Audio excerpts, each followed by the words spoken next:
আয়োজিত গান, কবিতা, সাহিত্য ও আড্ডার এক অভিনব অনুষ্ঠান আজকের ভাবনা। অনুষ্ঠানে উপস্থিত থাকবেন বিশিষ্ট আবৃত্তিকার তাপস নাগ। অংশগ্রহণের জন্য যোগাযোগ করুন স্ক্রিনে দেওয়া নাম্বারে। অনুষ্ঠানটি দেখুন প্রতিদিন সকাল 7:30। নমস্কার, আমি তাপস নাগ। প্রতিদিনের মতো শুরু করছি চ্যানেল ভিশন আয়োজিত আপনাদের প্রিয় অনুষ্ঠান, বাংলা টিভি চ্যানেলের বিশেষ অনুষ্ঠান আজকের ভাবনা। এই অনুষ্ঠানের চিন্তা ভাবনা আপনারা জানেন, বাংলা টেলিভিশন চ্যানেলে একটা নতুন যুগের ইঙ্গিতবাহী। এখানে আমরা বিভিন্ন ধরনের অনুষ্ঠান করে থাকি। আপনারা জানেন, আজকের ভাবনা মানে গান, কবিতা, সাহিত্য, আড্ডা, আলাপ আলোচনা এবং অনেক না জানা তথ্য আপনাদের কাছে তুলে ধরা। না জানা, আপনারা যারা হয়তো বিশালভাবে অনেকের অনেক কিছু জানেন না, যারা ভারতবর্ষের তথা পশ্চিমবঙ্গের বিখ্যাত ব্যক্তিত্ব, সেই খবরগুলো আমরা চেষ্টা করি আমাদের সাধ্যমতো মাঝে মাঝে আপনাদের সামনে তুলে ধরা। আজ মহাপ্রাণ যোগেন্দ্রনাথ মণ্ডলের 122তম জন্মদিন। মহাপ্রাণ যোগেন্দ্রনাথ মণ্ডল, তাকে যারা জানেন, একজন বিখ্যাত মানুষ, ভারতীয় সমাজ জীবনে যার অনেক অবদান আছে এবং অবিভক্ত ভারতের ক্ষেত্রেও জনসেবা এবং বিভিন্ন নির্বাচনে নির্দল প্রার্থী হিসেবে প্রতিদ্বন্দ্বিতা করা, অনেক সময় মন্ত্রিত্বের দায়িত্ব পালন করা। আজকের যুব সমাজের কাছে হয়তো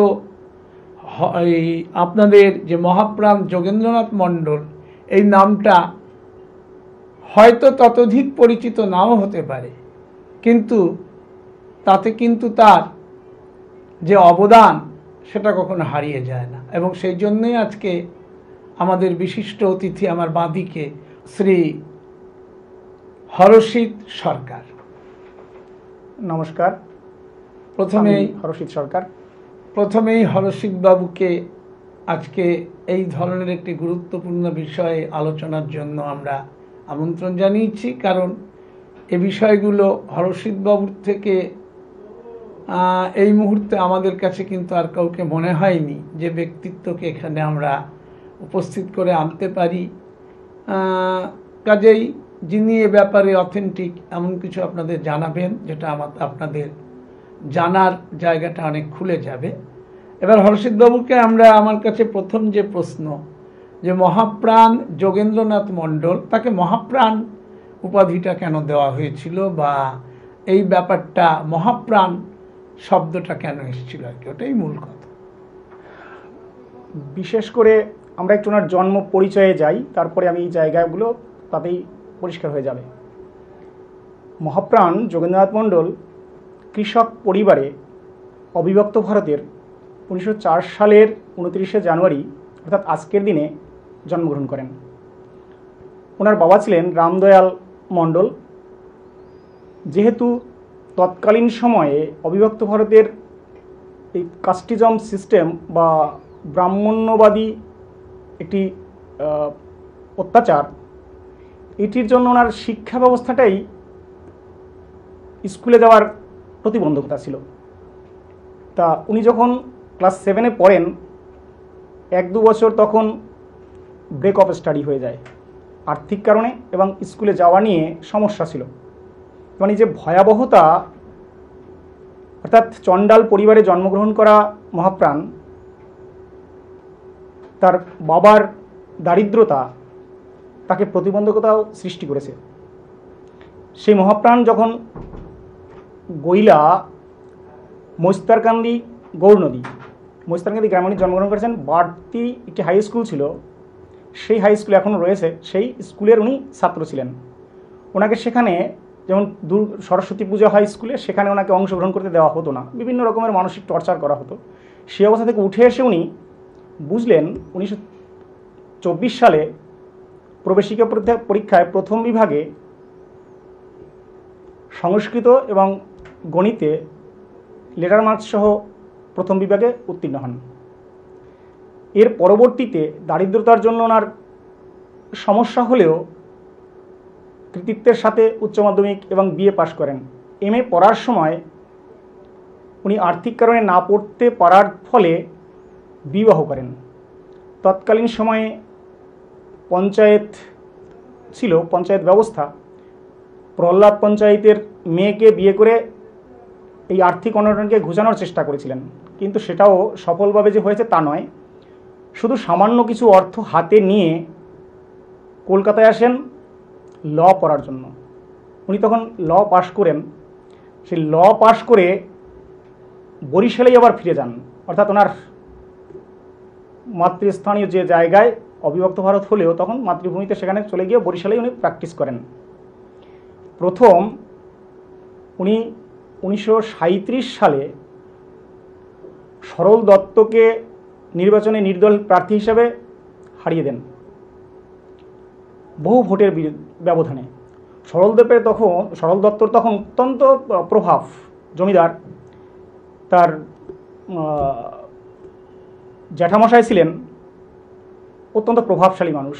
তবুও একজন সাধারণ ঘরের ছেলে মেধার দক্ষতায় তিনি তাকে পরাজিত করতে পেরেছিলেন। এর পরবর্তীতে উনি আপনি এই কথাটা যেটা বলছেন যে মেধার দক্ষতা, এটা অবশ্যই আপনি একটি সঠিক কথা বলেছেন, কিন্তু পাশাপাশি কি মানুষের ভালোবাসা ছিল না? হ্যাঁ, সে মানুষের ভালোবাসা, সেই মেধা এবং মানুষের ভালোবাসা তো উনি মানে প্রতি ক্ষেত্রেই সেটা প্রমাণ দিয়েছেন।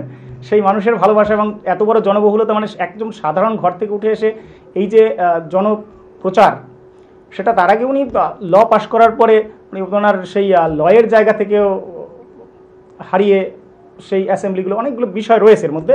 মানে জগন্নাথ মণ্ডলকে নিয়ে কথা বলতে হলে আমাদের দিনের পর দিন কেটে যাবে, তবুও সেটা শেষ হবে না। তা এর পরবর্তীতে উনি যে জনমুখী কাজ করেন, সেই সময় দেখা গেছে যে চণ্ডাল পরিবারভুক্ত প্রত্যেক মানুষের যে আইনি সহযোগিতা দেওয়ার মতো আসলে লোক ছিল না। উনি প্রথম সেই স্বজাতির হয়ে আইনি যে সুযোগ সুবিধাগুলো দিতে শুরু করলেন, এবং তখন তারা তার প্রতি একান্ত আপন সন্তান ভেবেই প্রত্যেকে সেই কাজের দায়িত্ব নিয়েছিলেন। এটা হলো তার আসলে জনবহুলতার প্রধান একটি কারণ ছিল। সমাজসেবার যে প্রধান অঙ্গ ছিল আইনি সহযোগিতা দিয়ে, এবং উনি একেবারে কখনো কখনো যে গরিব ঘরের তাদের কাছ থেকে কোনো ফিই নিতেন না, কোনো ফি না নিয়ে উনি সেই কেসগুলো লড়তেন। ফলশ্রুতি তাকে মানুষের মধ্যে পরিচিত হতে খুব বেশি দিন সময় লাগেনি। এভাবে বহু কাজ করে যখন উনি তপশিলি সম্প্রদায়ভুক্ত সেই ব্যক্তি মানুষের মধ্যে প্রভাব বিস্তার করলেন, জাতি দরদি হয়ে যে কাজগুলো করেছেন, সাধারণ মানুষ তাকে তখন মহাপ্রাণ নামে ভূষিত করেন।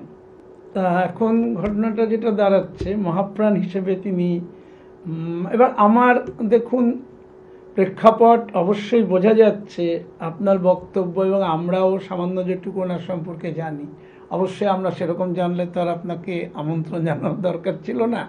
তো কিন্তু একটা জায়গায় এই মুহূর্তে একটু প্রশ্ন জাগে আমাদেরও, যে উনি ব্রাহ্মণ্য সমাজবাদের বিরুদ্ধে লড়াই করেছিলেন, নিচু জাতির প্রতি যে অত্যাচার তার জন্য লড়াই করেছিলেন, যেটা পরিষ্কার আমরা পেলাম। কিন্তু আমি সেই অর্থে বলছি না, কিন্তু আজকের ভারতবর্ষে যদি আমরা তাকাই, সেখানেও তো আমরা দেখি কোনো রাজ্যে, বিভিন্ন রাজ্যে, মানে এই যে জাত বিভাজন, সেখানেও কিন্তু হরিজনের ওপর অত্যাচার কি এই আজও কি সেটা তার যে মনোবাঞ্ছা, যে চিন্তা, যে প্রচেষ্টা, সেটা কি আজও সমাজ থেকে কি গেছে? না, অবশ্যই যায়নি। কারণ এটাও এখন তৎকালীন সময়ে ব্যক্তি পরিস্থিতির উপর, এই যে যেটা আপনি প্রথম শুরু করেছিলেন যে নির্দল হিসাবে উনি মানুষের সমর্থন পেয়েছিলেন, কিন্তু বর্তমান সময় হয়ে গেছে পলিটিক্যাল আইডেন্টিটি। সে কোনো একটি পলিটিক্যাল আইডেন্টিটি গিয়ে তাকে জিততে হয়। সাধারণত নির্দল হিসাবে এখন প্রার্থী খুবই কম জিততে পারে বা জয়ী হয় না। তার মানে একটা কথা, যিনি নির্দল হিসেবে যে মানুষের এই ভালোবাসা পেয়েছেন, অর্থাৎ এখানে কোনো একটা সংগঠনের ছাতার আড়ালে কখনোই যাননি, এটা একটা ব্যতিক্রম একদম। এবং উনি 11 বার নির্বাচনে দাঁড়িয়েছেন, তার মধ্যে 5 বার উনি জয়ী হয়েছেন। যে 5 বারের প্রতিবারই উনি মন্ত্রী ছিলেন, এটা সবচেয়ে বড় বিষয়। এবং আমি আস্তে আস্তে যাবো সেই জায়গাগুলোতে। 1946 সালে যখন তদারকি সরকার হয়, সেই সরকার, আমি যখন প্রেক্ষাপট অনুযায়ী যাব, সেই সরকার উনি অবিভক্ত ভারতের প্রথম কোনো ভারতীয় সন্তান যিনি আইনমন্ত্রী ছিলেন। এটা আমাদের গর্ব যে সেই ভারতীয় কোনো সন্তান। তার আগ পর্যন্ত ব্রিটিশ সরকারের সময় ব্রিটিশরাই আইনমন্ত্রী বা বড় বড় পদগুলো দখল করে রাখতেন। এভাবে মানুষের যে সান্নিধ্য ছিলেন, শুধু তাই নয়, বিশেষ করে আমাদের কাছে গর্ব যে একজন বাঙালি হিসেবে, একজন বাঙালি হিসেবে, বাঙালির সন্তান। আজকে যেখানে আমরা বহু ক্ষেত্রেই দেখি বাঙালি কখনো ঠিক খুব উচ্চ জায়গা পেতে গেলেই যত সমস্যা, তো সেটা তাহলে ও ক্ষেত্রে এটা আমাদের অবশ্যই গর্বের বিষয়। এবং তাই তাকে আমাদের নেতাজি বলেছিলেন পূর্ব আকাশে উদিত সূর্য মহাপ্রাণ যোগেন্দ্রনাথ মণ্ডল। বাহ, এটা নেতাজির মুখের কথা। শুধু তাই নয়, কলকাতা যখন কর্পোরেশনে ওনাকে ইলেকশন নির্বাচন করা হয়, নেতাজি এবং তার দাদা শরৎ বসু তাকে সম্পূর্ণ সহযোগিতা করে এখান থেকে জিতিয়েছিলেন। এই যে জায়গাটি আমরা দেখলে তখন দেখি যে উনি চাইতেন সমন্বয়ের একটি ভাবনা, কিন্তু সিস্টেম তারা চাইতো উনি নিচু জাত বলে বা তার যে দলিত বা অস্পৃশ্য বলে যে জায়গাটাকে তারা ঘৃণ্য ছিল, তখনও দলিত শব্দটি আসেনি, বাট তবুও তাদের মধ্যে এই যে প্রভাব, যে চণ্ডালের একটি সন্তান, সেটা আমাদের যদি আলোচনা করি তাহলে দেখা যায় এই কিছুদিন আগেও বামফ্রন্টের সময় আমাদের শিক্ষামন্ত্রী ছিলেন আপনার কান্তি বিশ্বাস, তাকেও কম হেনস্থা হতে হয়নি। তাকেও বলছে একটা চণ্ডালের ছেলে শিক্ষামন্ত্রী হবে, অথচ তার গ্লোরিয়াস রেজাল্ট, তাকেও সেই হেনস্থা হতে হয়েছে বহু চিঠিতে। অবশ্যই এগুলো ডকুমেন্টারি বিষয়, তার লিখিত যে জায়গাগুলো তাতে রয়েছে সেগুলো। তাহলে একটা চণ্ডাল বলে যে একটা অবজ্ঞা, অচ্ছুত যে অবস্থা, সেই জায়গাটা দেখা গেছে প্রতিনিয়ত। এখনও যে দেখা যায় না তা নয়, এখনও সেটা রয়েছে সমাজে, যেটা আপনি বলতেছিলেন যে আমাদের এখানে হয়তো সাইলেন্ট রয়েছে, উত্তরপ্রদেশ বা অন্য অন্য জায়গায় সেটাকে একটা প্রকট আকার দেখা যাচ্ছে। তো সুতরাং এই ধরনের একজন মানুষ আমাদের কাছে সত্যিই গর্বের। যে যোগেন্দ্রনাথ মণ্ডলকে মহাপ্রাণ কেন বলা হতো আপনারা বুঝতে পারছেন। আর তৎকালীন 1946 সালে যিনি আইনমন্ত্রী হয়েছেন, তৎকালীন ব্রিটিশ সরকার, এবং সেই বাঙালির এই যে গর্ব, এবং সেই মুক্তবেণীর ওই যে মুক্তি ভিতরের অঙ্গে আমরা বাঙালি বাস করি সেই তীর্থবরদ বঙ্গে। সুতরাং এই যে বাঙালির যে একটা যে তাদের যে মেধা, তাদের যে চিন্তা ভাবনা, এটার যে এরকম একটা স্বীকৃতি, বিশেষত ব্রিটিশ আমলে, এটা অবশ্যই আমরা তো গর্ব করতেই পারি। আচ্ছা, এবার আমরা যদি যাই যে ওনার যে এই সমস্ত যে চিন্তা ভাবনা, এবং উনি অনেকভাবে আরও যদি কিছু ওনার সেই দিকগুলো আমরা জানতে পারি আজকের আলোচনার মধ্য দিয়ে, যে উনি মানুষের সেবায় আরও কীভাবে নিজেকে নিয়োজিত করেছেন, পরবর্তীকালে আরও কীভাবে সমাজটাকে উনি এগিয়ে নিয়ে যাওয়ার চেষ্টা করেছিলেন, এবং তথাকথিত ওই যে যারে তুমি নিচে ফেলো সে তোমারে বাঁধিবে যে নিচে, পশ্চাতে ফেলিছ যারে সে তোমারে পশ্চাতে টানিছে। সুতরাং আমরা যাদের পশ্চাতে ফেলি বা যাদেরকে আমরা নিচের দিকে ঠেলে দিচ্ছি, সেই সমস্ত মানুষের জন্য ওনার আরও অবদানগুলো আমরা আপনার মুখ থেকেই ও পর্দার ওপারের মানুষের কাছে পৌঁছতে চাই। প্রকৃতপক্ষে মহাপ্রাণ যোগেন্দ্রনাথ মণ্ডলকে নিয়ে আলোচনা করতে হলে আরেকটু প্রেক্ষাপটে যেতে হয়। পূর্ববঙ্গে তখন ঠাকুর হরিচাঁদ, ওনার একটি প্রভাব ছিল আলাদা। উনি 1812 সালে জন্মগ্রহণ করেছেন। তার সুযোগ্য সন্তান, তখনও স্কুলে যাওয়ার কোনো অধিকারই ছিল না, অর্থাৎ 1812 সাল। ওনার সুযোগ্য সন্তান গুরুচাঁদ, তিনি জন্মগ্রহণ করেন 1846 সালে। ওনাদের যে একটি অবিচ্ছিন্ন লড়াই, আমরা যদি দেখি যে রাজনৈতিক প্রেক্ষাপট, তাহলে সেখানে 1885 সালে প্রথম কংগ্রেস সৃষ্টি হয়। 1906 সালে কংগ্রেসের সবাই তখন ছিল। সেই কংগ্রেস ব্রাহ্মণ্য ইউনিটের হাতে থাকার জন্য মুসলিম লীগ 1906 সালে তৈরি হলো, কারণ তারা স্বতন্ত্রভাবে কিছু চাইল। সেই মুসলিম লীগ থাকলো। 1915 সালে তৈরি হলো জনসংঘ। আজকে আমরা যারা আরএসএস বিজেপি দেখছি, ঠিক তাদের প্রথম ধাপ ছিল 1915 সাল। 1919-20 সালে এমএন রায়ের হাত ধরে এখানে এলো কমিউনিস্ট পার্টি। এত দল থাকার পরেও গুরুচাঁদ ঠাকুর বললেন, ওনার রাজনৈতিক প্রজ্ঞা ছিল অসাধারণ। সেই মানুষ বললেন যে আমাদের যে জাতির রাজা নেই সে জাতি তাজা নেই। তাহলে জাতিকে তাজা রাজা বানানোর জন্য যাদের একটা কৌশল ছিল, মানে এতগুলো দল থাকলে বলছে আমাদের দল নেই, এই যে ব্রাহ্মণ্য যে দল বা অন্যান্য যে দলগুলো, সেটাকে উনি আপন দল কখনোই ভাবেননি।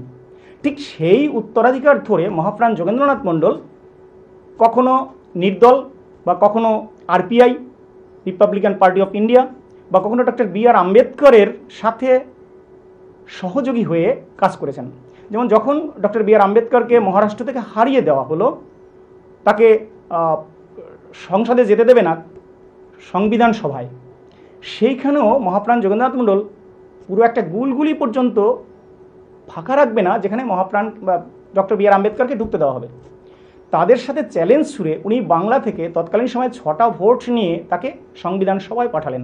আজকে যে আমরা ভারতবর্ষের যে সংবিধান পাচ্ছি, ডক্টর বি.আর. আম্বেদকরের যে মহান কৃতিত্ব বা সংবিধান সভার চেয়ারম্যান ছিলেন, সেই কৃতিত্বেও মহাপ্রাণ যোগেন্দ্রনাথ মণ্ডলের অবদান সম্পূর্ণ, মানে সম্পূর্ণ 100 ভাগের 100 ভাগই তার অবদান ছিল। সেই সময় আমাদের মতো এখন এই এত ভালো কমিউনিকেশন ছিল না, তবুও তাদের সংযোগ করে তাকে নিয়ে এসেছিলেন এই বাংলায়, বাংলার থেকে প্রতিনিধি করে তাকে সংবিধান সভায় পাঠিয়েছিলেন। এই যে যে জায়গাগুলো আমাদের খুব স্ট্রাইক করে যে এমন একজন মহান ব্যক্তি, তাকে নিয়ে সেই অর্থে এখনও ইতিহাস চর্চা চলছে, করছে, অনেক মানুষ করছে। জগদীশ মণ্ডল বা এ সময়ে দাঁড়িয়ে কিশোর কুমার বিশ্বাস, তারা অত্যন্ত শক্তিশালী লেখা লিখছে, তবুও কেমন যেন ব্রাহ্মণ্যতন্ত্রের চাপে সত্যি ইতিহাসটা সত্যিভাবে উঠে আসছে না। এটা একটা দুঃখের বিষয়। অর্থাৎ এই যে দুঃখের বিষয় যে জায়গাটা, সেটা হচ্ছে যে আমাদের সমাজে এখনো বর্ণ শ্রেণী বিভাগ, বর্ণ নিয়ে যে মানে বিভিন্ন উচ্চবর্ণ নিম্নবর্ণের যে ভেদাভেদ, এগুলো রয়েই গেছে। অবশ্যই ওনারা চেষ্টা করেছেন। তাহলে আমরা যদি বলি, নজরুল ইসলামও বহু আগে বলেছিলেন, তুমি শুয়ে রবে তেতলার পরে আমরা রহিব নিচে, অথচ তোমারে দেবতা বলিব সে ভরসা আজ মিছে। কিন্তু আজও তো তেতলার মানুষকে আমাদের দেবতা বলতে হচ্ছে, কারণ সমাজের, আমাদের ভারতবর্ষের একটা মূল অর্থ কিন্তু এই পুঁজিবাদী সমাজ ব্যবস্থায় এক নাম করে আমরা যেতে চাইছি না, এর মধ্যে এমন এমন ব্যক্তির হাতে চলে যাচ্ছে এবং মানুষের উন্নয়ন কিন্তু হচ্ছে না।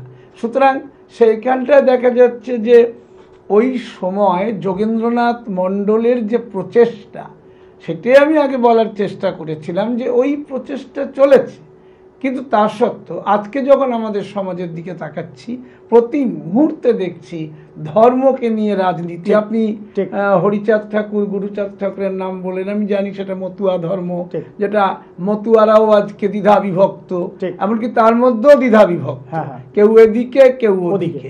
অর্থাৎ একটা ধর্মীয় সম্প্রদায়ও আজকে রাজনীতির মধ্যে কিভাবে জড়িয়ে আছে। অর্থাৎ রাজনৈতিক যেটা করাল গ্রাস, এবং তারা কিন্তু বলছে না আমরা নির্দল হয়ে লড়ছি, উনি নির্দল হয়ে লড়ছেন, তারা কিন্তু নির্দল না, তারা একটা একটা ছাতার তলায় গেছে।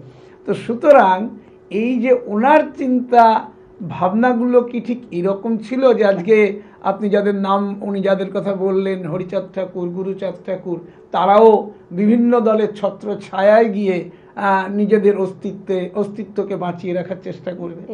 এইখানে দেখুন, এইখানে ঠাকুর হরিচাঁদ যেভাবে বলছেন, জীবে দয়া নামে রুচি মানুষেতে নিষ্ঠা, ইহা ছাড়া আর যত সব ক্রিয়া ভ্রষ্টা। অর্থাৎ যে প্রথাগত ধর্মীয় বাতাবরণ, এর মধ্যে ঠাকুর ছিলেন না। তিনি মানুষ প্রধান, মানুষের জন্য সব কিছু চাই, এটা উনি চেয়েছিলেন, মানুষের মঙ্গলের জন্য। তার এই উক্তি থেকেই পরিষ্কার হয়। ঠাকুর গুরুচাঁদ সেখানে বলছেন, দেশের শাসনযন্ত্র যে যেভাবে চলে, কিছু নাহি বোঝা যায় চাকুরি না পেলে। তাহলে আইন সভা, নিজের নাতি তৎকালীন সময়ে পিয়ার ঠাকুর তাকে বলছে, আইন সভায় যাও, আমি বলি রাজা হও, দূর করো এ জাতির দুঃখ। কেন দুঃখ, কি দুঃখ? তখন তাদের ঘরে চাল নেই, চালে ছাউনি নেই, এমন একটি পরিবেশ পরিস্থিতি, শিক্ষা নেই, শুধু নেই আর নেই। সেই নেই থেকে তার একটি নিরক্ষর অসহায় জাতিকে রাজা করার যে প্রক্রিয়া, সেটা শুরু করেছিলেন এবং সেটা সফল হয়েছিলেন। গুরুচাঁদ ঠাকুর 1937 সালে দেহ রাখেন। 37 সালে সেই জাতির একটি এরকম একটা অচল জাতি, সেখান থেকে 13 জন এমএলএ নির্বাচিত হলেন। 13 জন, মানে বিশাল ব্যাপার, যেটা ব্রাহ্মণ্যতন্ত্রের অ্যাকচুয়ালি ভিত কেঁপে উঠল। আজকে যে আমরা বাংলা ভাগ দেখছি, প্রকৃতপক্ষে 1905 সাল তখন লর্ড কার্জনের তত্ত্বাবধানে যে দেশ বাংলা ভাগ হলো, সেই বাংলা ভাগ আবার 1911 সালে রদ হলো। এরও অনেকগুলো ঐতিহাসিক প্রেক্ষাপট বা কারণ রয়েছে।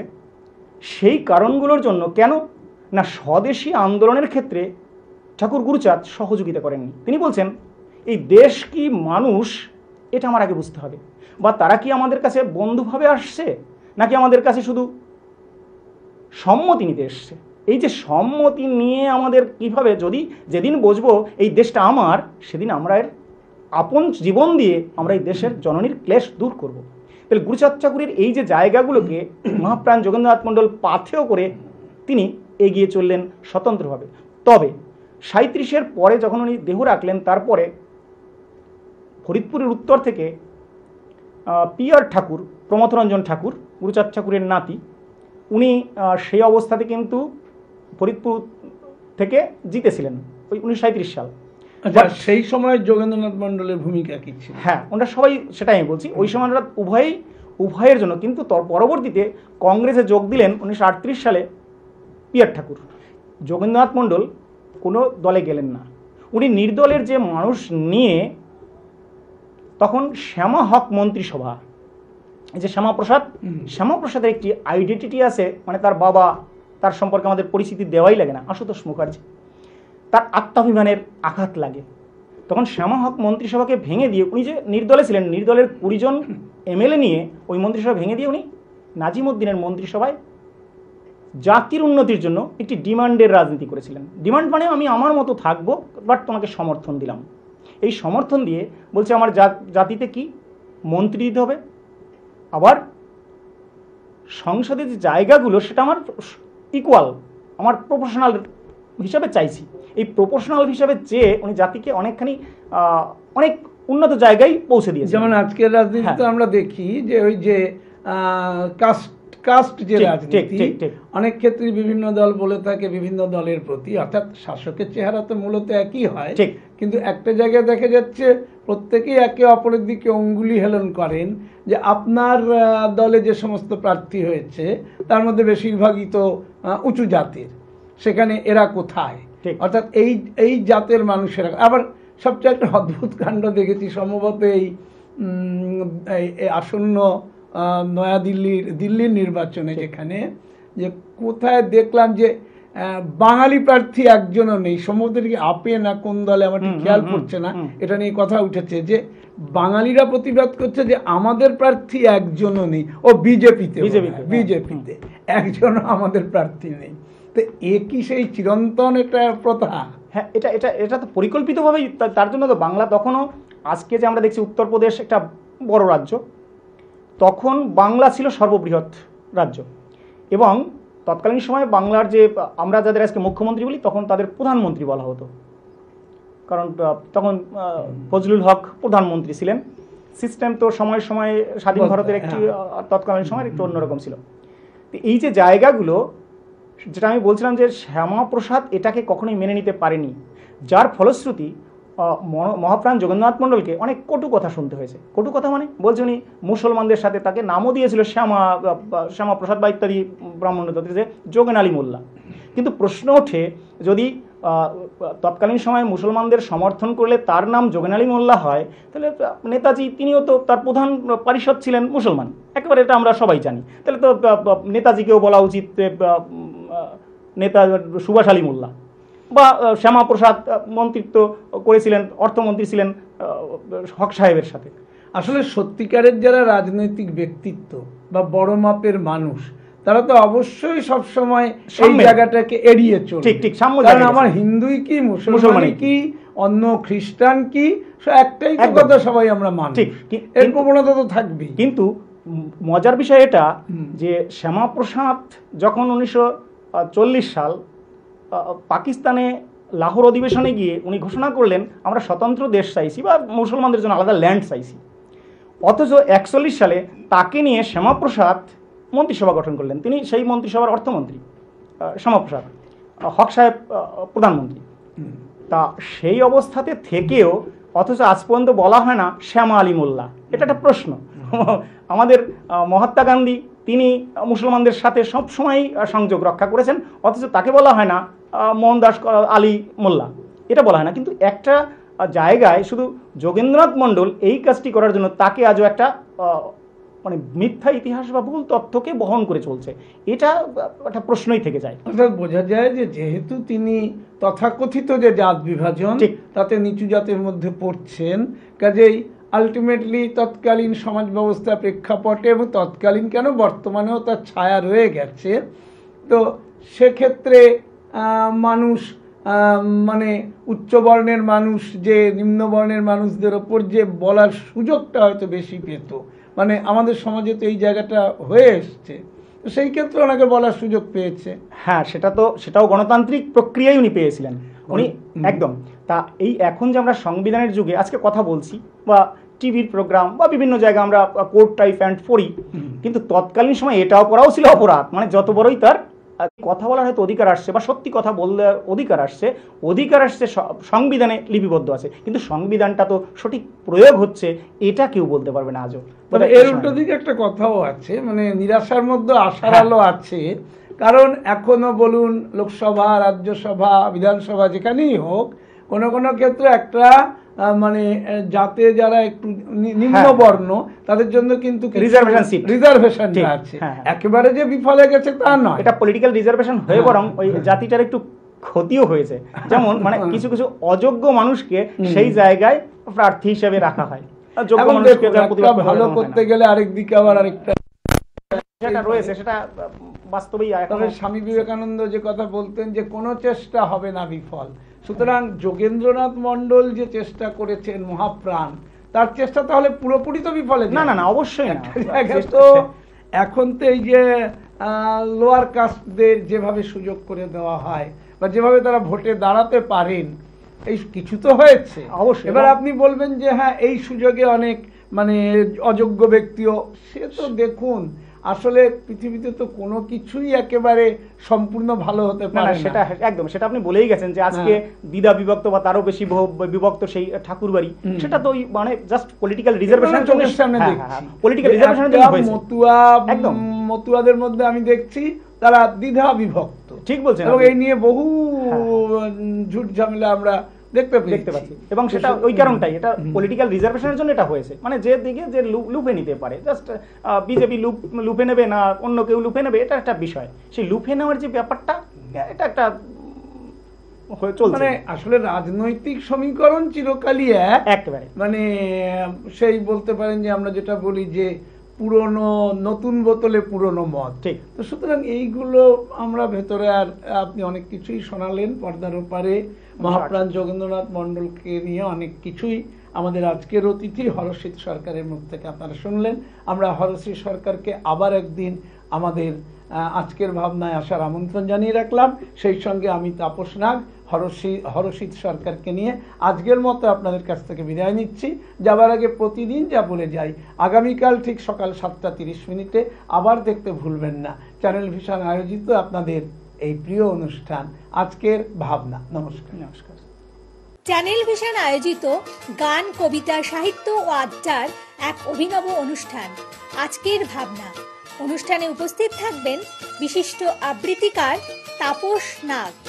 অংশগ্রহণের জন্য যোগাযোগ করুন স্ক্রিনে দেওয়া নাম্বারে। অনুষ্ঠানটি দেখুন প্রতিদিন সকাল 7:30।